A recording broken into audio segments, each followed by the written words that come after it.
আপনারা দেখছেন সংবাদ অন্নগতি।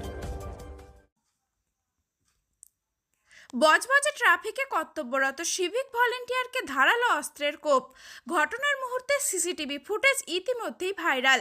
পুলিশ এবং স্থানীয় সূত্রে জানা গিয়েছে, দক্ষিণ চব্বিশ পরগনার বজবজ থানার অন্তর্গত চড়িয়াল মোড়ে আজ আনুমানিক সকাল 11:30 নাগাদ উত্তম চন্দ্র প্রামাণিক নামে বছর 32-এর এক সিভিক ভলেন্টিয়ার ট্রাফিকের ডিউটি সামলাচ্ছিলেন।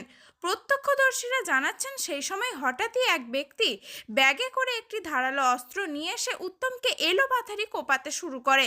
ঘটনার পর প্রাণে বাঁচতে উত্তম ওই মুহূর্তে পালিয়ে গেলেও রক্তাক্ত অবস্থায় স্থানীয় এক ব্যক্তি উত্তমকে একটি অটোতে করে প্রথমে বজবজ পৌরসভার হাসপাতাল এবং পরে বজবজ থানার পুলিশের সহযোগিতায় বজবজ চৌরাস্তার একটি বেসরকারি নার্সিংহোমে ভর্তি করানো হয়। আপাতত সেখানেই আইসিইউতে আশঙ্কাজনক অবস্থায় চিকিৎসাধীন রয়েছে ওই সিভিক। ও ডিউটি করছে, হ্যাঁ হঠাৎ একজন ব্যাগ থেকে একটা এত বড় হেঁসুয়া বার করে ওকে 3-4 বার চালায়। হ্যাঁ ঠিক আছে, তখন আমি ওষুধ দোকানে ছিলাম, ওষুধ দোকান থেকে সব হইচই করছে বাইরে থেকে।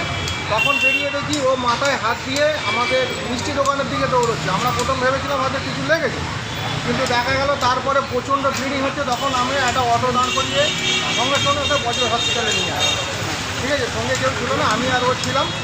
তারপরে ওনারা এখানে ডিউটি করছিল 6 নম্বর গেটে, ওখান থেকে একজনকে তুলেছি, তুলে হসপিটালে নিয়ে আসার পর সাহেবরা সবাই এসে পড়বে। কি নাম ছেলেটা? নামটা আমি জানি না, ওনার নামটা আমি ঠিক জানি না। উনি সিভিক পুলিশ? হ্যাঁ, সিভিকে ছিল, ডিউটি করছিল, আমার ডিউটি অবস্থাতেই হয়েছে। কি নাম?